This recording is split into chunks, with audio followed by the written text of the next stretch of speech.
Listen to this. A professor called the police after a student in his classroom wouldn't change seats.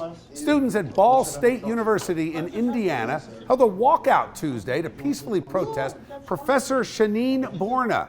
The January 21st confrontation between the professor and business student Sultan Benson was caught on video and posted online. Benson, who is black, said he refused Borna's request to move from his seat in the back of the classroom to an open seat in the front row. While the university president said Borna will be monitored going forward, student groups want the professor to retire and go through sensitivity training. The president has not responded to Chasing News' request for information. Local newspaper The Star Press reported that the professor issued an apology to Benson and the class. He's been at Ball State since 1983. All right, let's bring back tonight's A-plus panel. Lisa Durden, social commentator, and Bob Bianchi, former prosecutor, now defense attorney. Bob, I'll start with you. Look, maybe I'm old school. I think a professor has every right to decide where you sit in a class. Going through it myself, I've been thrown out of classrooms. A professor had the right, and I had to leave. I don't have an issue with it. Okay. Calling the cops might be a little much. On the video, though, the students do seem to be saying when the police are there, he didn't do anything wrong, he didn't do anything wrong. So I think that the professor calling the police was an overreaction.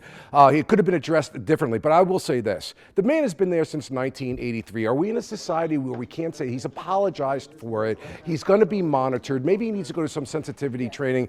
But are we going to throw away an entire career over one incident? Come on, too much. Fair point, Lisa. I think sensitivity training is one of the dumbest things that has come out of the modern age. I can't stand it. It's just a CYA for these corporations so they don't get sued. I don't buy it at all. That said, the video starts when the cops are there. So we don't know what happened. Maybe the kid was being unruly and the professor just should have tossed him. This is a case of a racist microaggression by a white man, particularly an old white man, who didn't like the fact that a black man told him no.